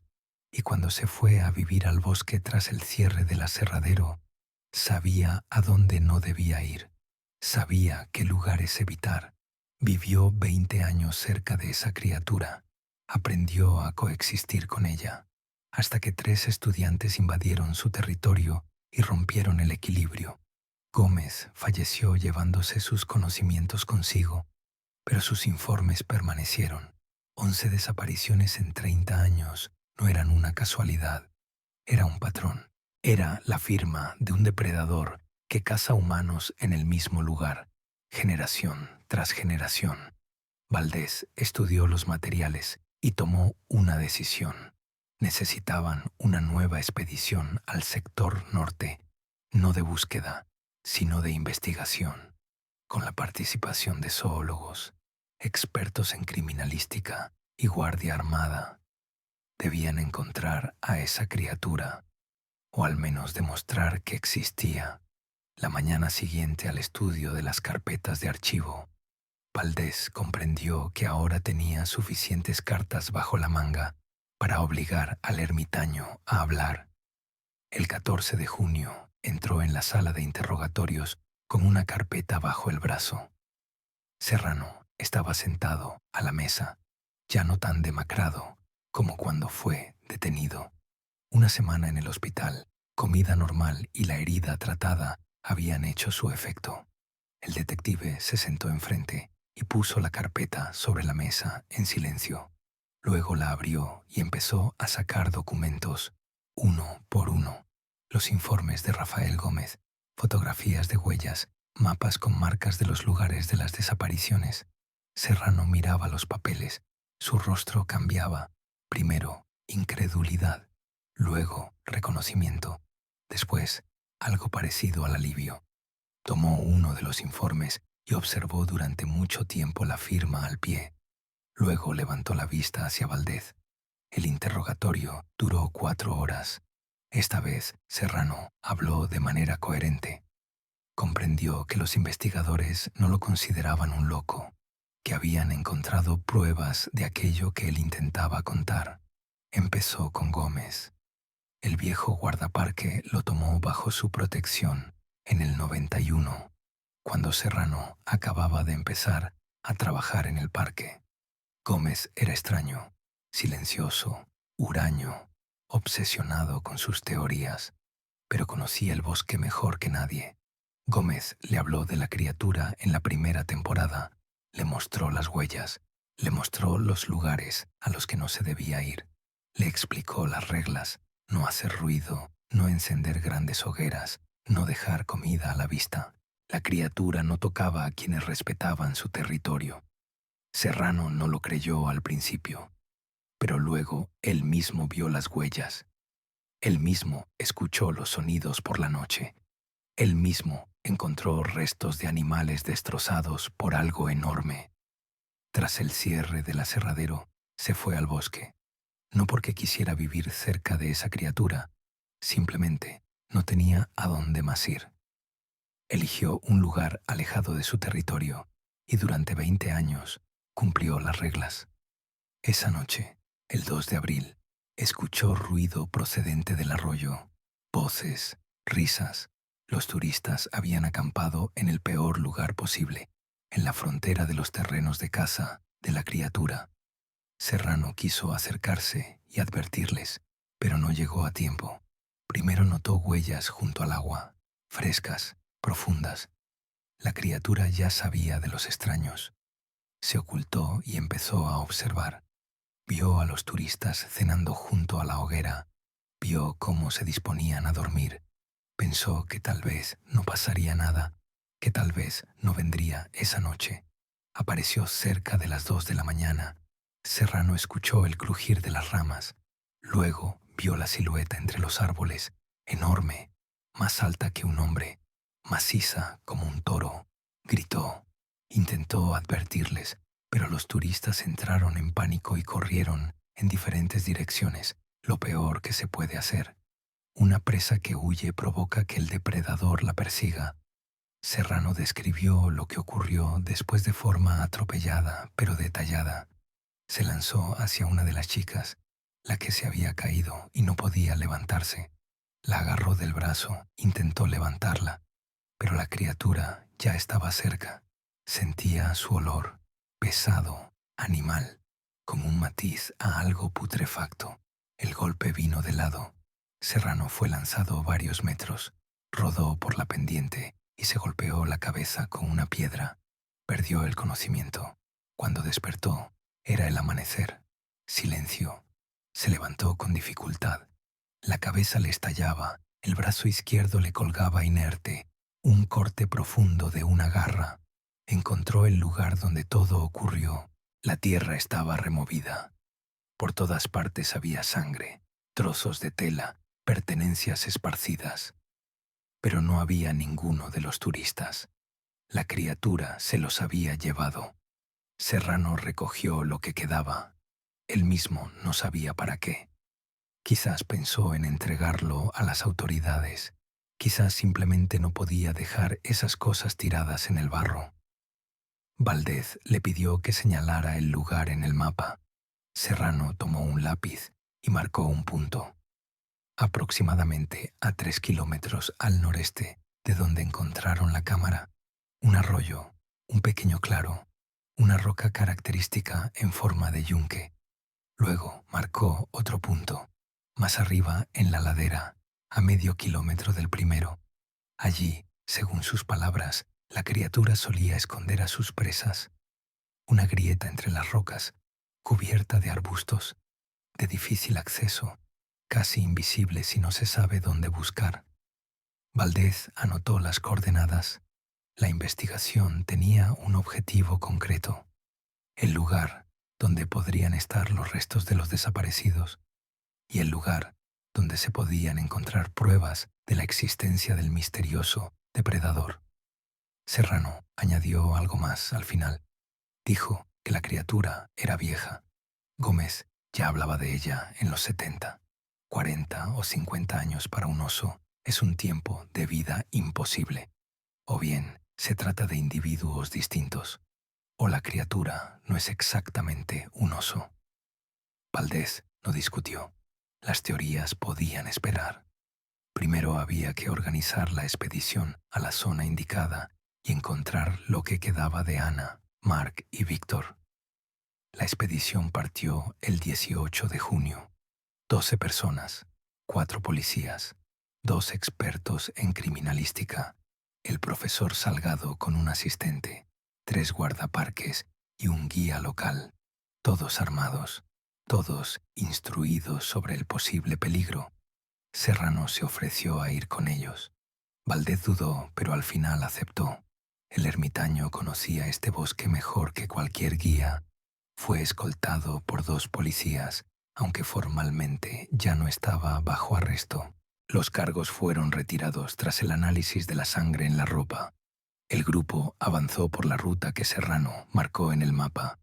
El ascenso fue duro, sotobosque espeso, laderas empinadas, sin senderos. Al mediodía llegaron al arroyo. Serrano indicó la dirección.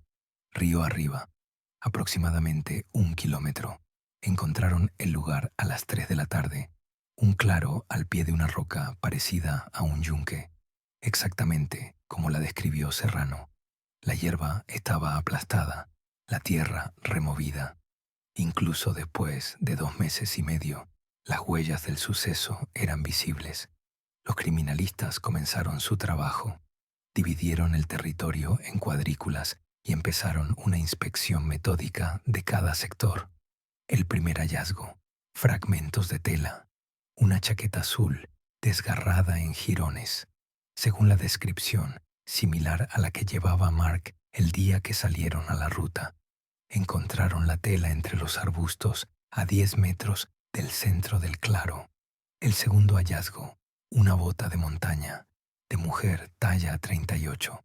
Los cordones estaban arrancados, la suela manchada de sangre seca. Ana calzaba la talla 38. El tercer hallazgo hizo que el grupo se detuviera. En la grieta entre las piedras que Serrano indicó, descubrieron lo que quedaba de los desaparecidos.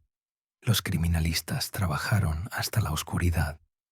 Recogieron todo lo que se podía recoger: fragmentos de huesos con marcas de dientes, jirones de ropa, objetos personales, un reloj, una pulsera, un anillo, pero lo principal fue que encontraron rastros biológicos del depredador: pelo, mechones de pelo marrón oscuro, atrapados en la corteza de un árbol a una altura de unos 2 metros. El animal se había frotado contra el tronco, dejando una marca en su territorio. Saliva, rastros secos en los fragmentos óseos, suficiente para un análisis de ADN, huellas, impresiones claras de patas en el barro junto al arroyo. El criminalista las midió y anotó el resultado: 23 centímetros de largo, 17 de ancho. Esto era un 50% más grande que la huella media de un oso de anteojos adulto. Salgado examinó las huellas y permaneció en silencio mucho tiempo. Luego dijo que en 30 años de trabajo nunca había visto nada parecido. Era un oso. La estructura de la pata no dejaba lugar a dudas, pero el tamaño indicaba un individuo que no debería existir. Las muestras fueron enviadas al laboratorio esa misma noche. Un helicóptero recogió al criminalista con los contenedores y los llevó a Ciudad de Panamá. Dada la resonancia internacional, el análisis de ADN tardó una semana. Los resultados llegaron el 26 de junio. El pelo y la saliva pertenecían al mismo animal. Especie: oso de anteojos, Tremarctos ornatus. Sexo: macho. Edad según marcadores indirectos: presuntamente más de 20 años, lo cual ya es inusual para un oso salvaje. Pero lo más interesante era otra cosa: el perfil genético no coincidía con ninguna muestra en la base de datos internacional de osos de anteojos. Se trataba de una población aislada o un individuo solitario que había existido por siglos separada de la especie principal. Salgado planteó una hipótesis: en las montañas de la amistad, en las zonas más inaccesibles, podría haberse conservado una forma relicta del oso de anteojos, más grande, más agresiva, mejor adaptada para cazar presas grandes. Un callejón sin salida evolutivo que sobrevivió hasta nuestros días gracias al aislamiento y la falta de competidores.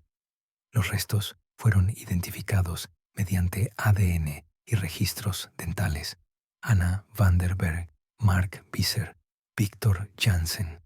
Los tres fueron encontrados en el mismo lugar, en aquella grieta donde el depredador escondía sus presas. El carácter de las lesiones no dejaba dudas sobre la causa. Las marcas de dientes y garras correspondían al tamaño de las huellas encontradas.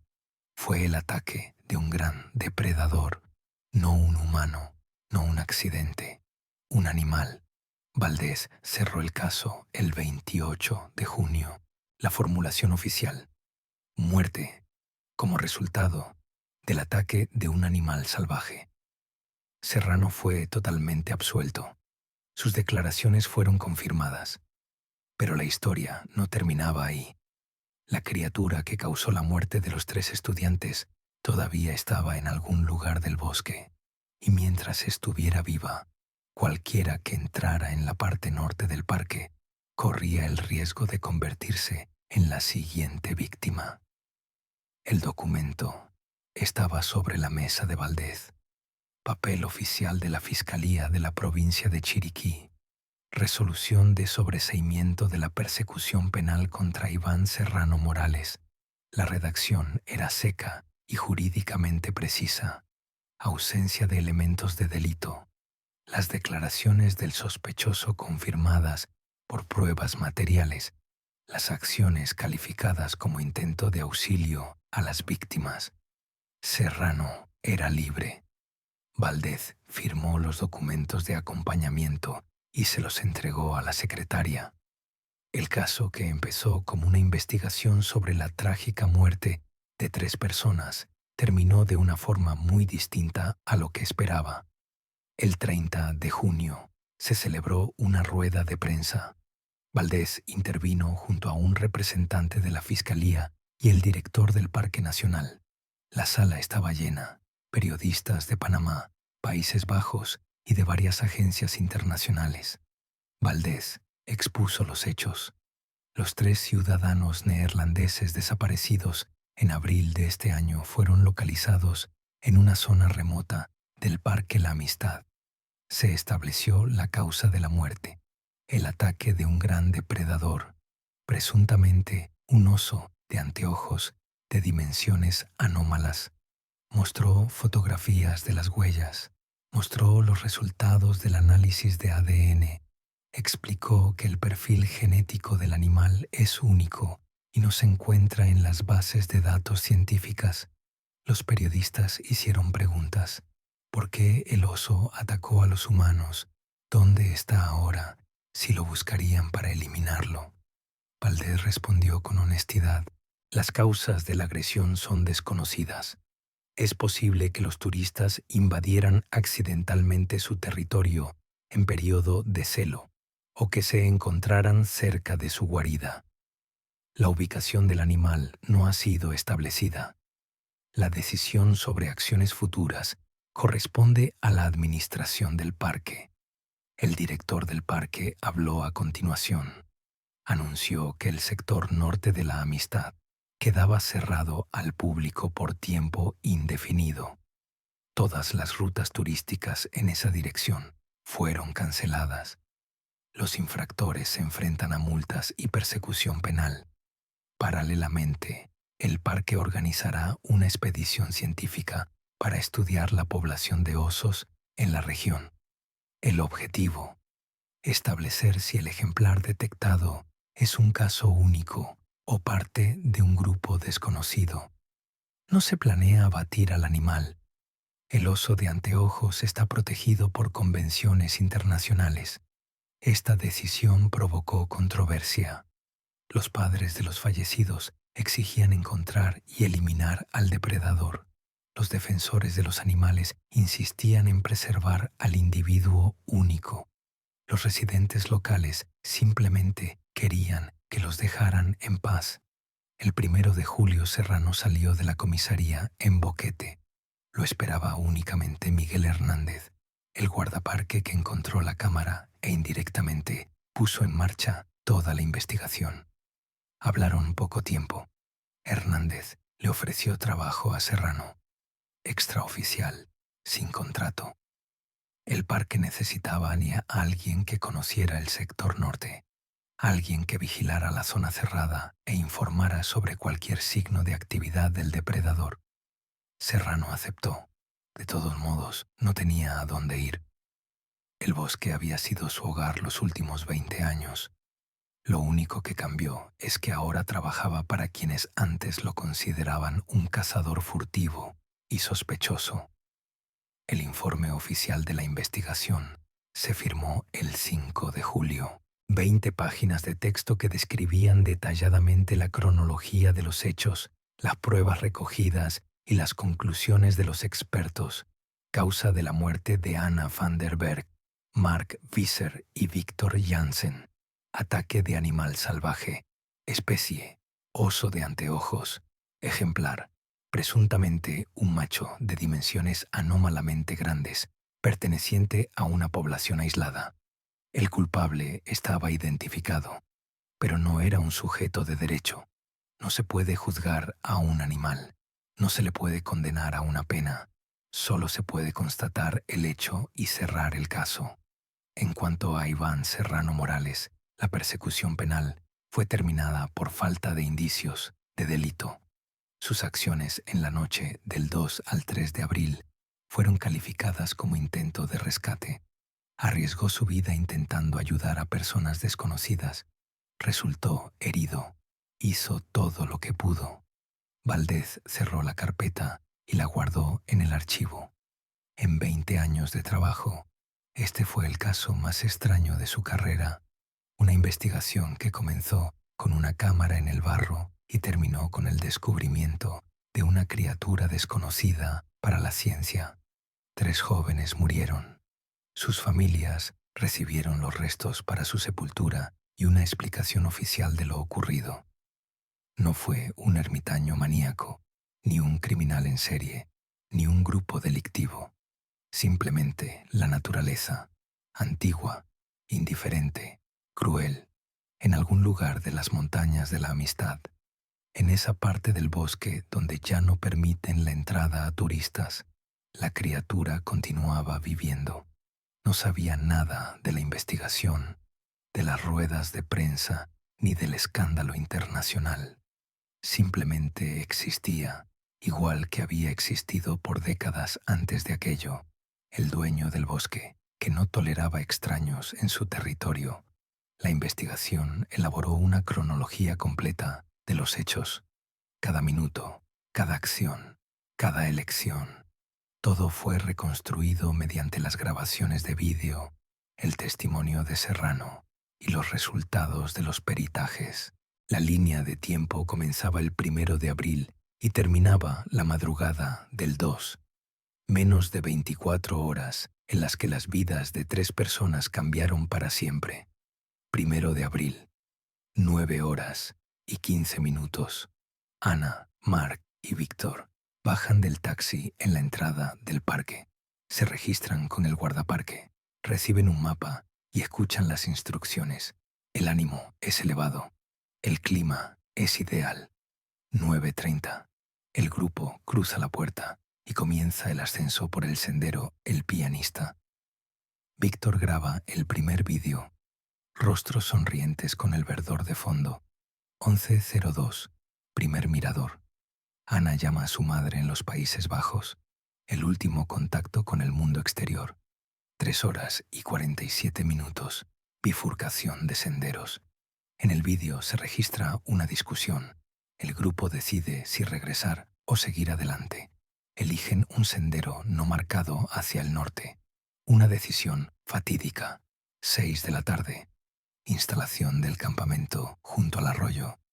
El lugar parece ideal. Un claro llano, acceso a agua, protección contra el viento. No saben que se encuentran en la frontera del territorio de caza del depredador. 7 horas y 30 minutos. Cena junto a la hoguera. La cámara registra los últimos minutos tranquilos. Al fondo, invisible para ellos, aparece la silueta de Serrano. Observa desde los arbustos. Aproximadamente a esta hora, según el testimonio del ermitaño, nota huellas frescas junto al arroyo, enormes impresiones dirigidas hacia el campamento. El dueño del bosque ya sabe de la presencia de extraños. 8:41. Último vídeo diurno. Oscuridad, reflejos de la hoguera, voces soñolientas. El grupo se dispone a dormir. Serrano se retira a su cabaña. Decide que el peligro ha pasado. 2 de abril, 2:17 de la noche. La cámara se enciende. En la grabación, crujir de ramas, voces inquietas. El grupo se despertó por ruidos extraños. Ana sale a revisar el perímetro con una linterna. No encuentra nada. 2:43. Segundo despertar. Sonidos más cerca, más nítidos. Alguien o algo se aproxima al campamento. Mark grita un insulto. Los tres están de pie. Serrano se encuentra en ese momento a unos 300 metros. Él también escucha el ruido y comprende lo que ocurre. Corre hacia el campamento. 2:44. Hora en la grabación cuando la cámara registra el grito de Ana. Señala hacia algún lugar en la oscuridad. El haz de la linterna se queda fijo. Serrano grita una advertencia en español. Aún no ha llegado al claro, pero ve la silueta de la criatura entre los árboles. Los segundos siguientes son caos, pánico, huida. Mark se lanza en una dirección, Víctor en otra. Ana tropieza y cae. La cámara se cae de las manos de alguien y continúa grabando, tirada en el suelo. Serrano llega al claro, ve a Ana en el suelo y se lanza hacia ella. Intenta levantarla, la arrastra del brazo. La criatura aparece de la oscuridad. La grabación registra su rugido, aquel sonido de baja frecuencia que los expertos no pudieron identificar. Un golpe. Serrano sale volando hacia un lado. Rueda por la pendiente. Pierde el conocimiento. Después de eso, silencio en la grabación. 40 segundos de nada, excepto el susurro del follaje. Luego, el archivo se corta. La cámara se encenderá una vez más. A las 3:12 de la madrugada, cuando la pista de audio recuperada registre el intento de Serrano de llevarse a Ana y un grito final. Y una última vez, a las 6:51 de la mañana, cuando se agote la batería, dejando solo un fotograma estático del bosque aclarándose. Lo que ocurrió después se conoce solo por datos indirectos. La criatura persiguió a los tres. El carácter de los daños en los restos indicaba múltiples ataques. El depredador no se detuvo en una sola víctima. Rastreó metódicamente a cada uno. A Mark lo encontraron más cerca del campamento. Corrió unos 50 metros. A Víctor, a 120 metros, en un barranco por donde probablemente rodó intentando esconderse. A Ana, la más alejada, a casi 200 metros. Ella corrió más que los demás. Todo terminó al amanecer. La criatura trasladó las presas a la grieta junto a la roca, su lugar habitual para guardar comida. Allí se encontraron los restos 2 meses y medio después. Serrano despertó al amanecer, herido, desorientado. Recorrió el lugar de los hechos y comprendió que no había nadie a quien salvar. Recogió las cosas esparcidas y se fue, primero a su cabaña, luego al sur, hacia la frontera.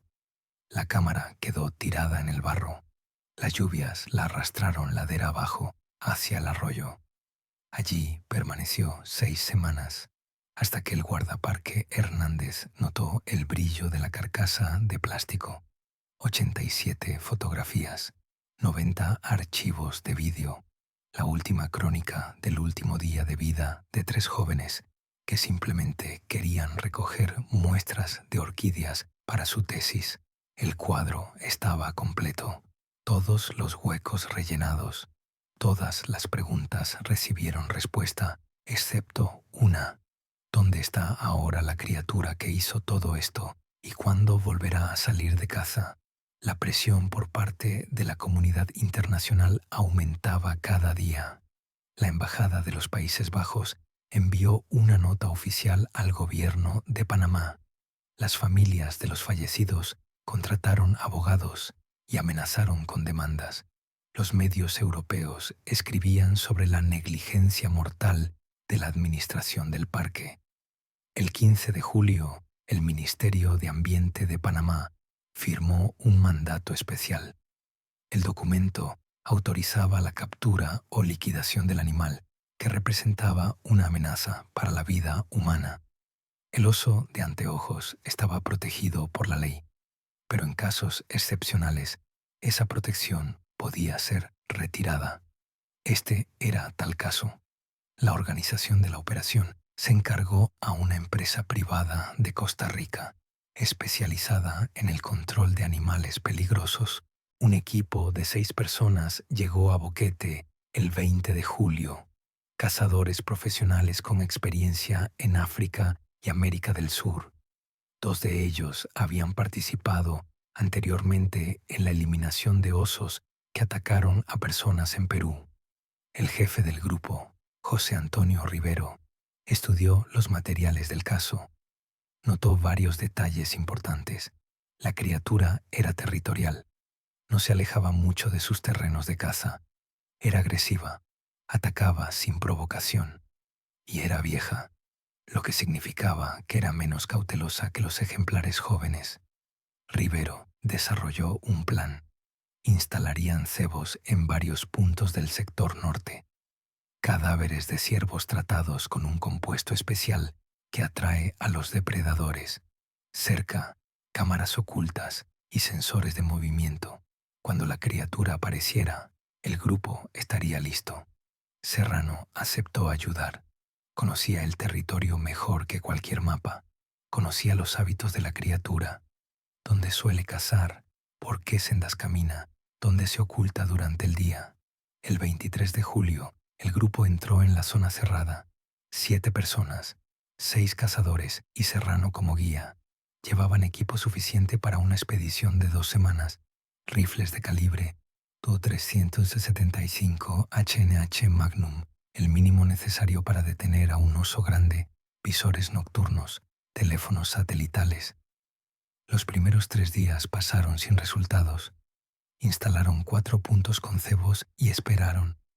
Las cámaras registraban animales pequeños, ciervos, pecaríes, coatíes, pero la criatura no aparecía. Al 4.º día, Serrano notó algo: huellas frescas junto al arroyo, a 1,5 kilómetros del cebo más cercano, enormes impresiones dirigidas hacia el este. El dueño del bosque sabía que había extraños en sus dominios. Esquivaba las trampas. Rivero cambió la táctica. En lugar de espera pasiva, persecución activa. El grupo se dividió en 2 partes. Una continuaba vigilando los cebos. La otra, encabezada por Rivero y Serrano, fue tras el rastro. Rastrearon a la criatura durante 5 días. Era inteligente. Cambiaba de dirección. Confundía las huellas. Usaba los arroyos para ocultar su olor. Pero los cazadores fueron más tenaces. El 1 de agosto, en el 9º día de la expedición, lo encontraron. La criatura yacía a la sombra de una roca, en una pequeña hendidura protegida del sol. Dormía, o fingía dormir. Serrano lo vio primero y dio la señal a los demás.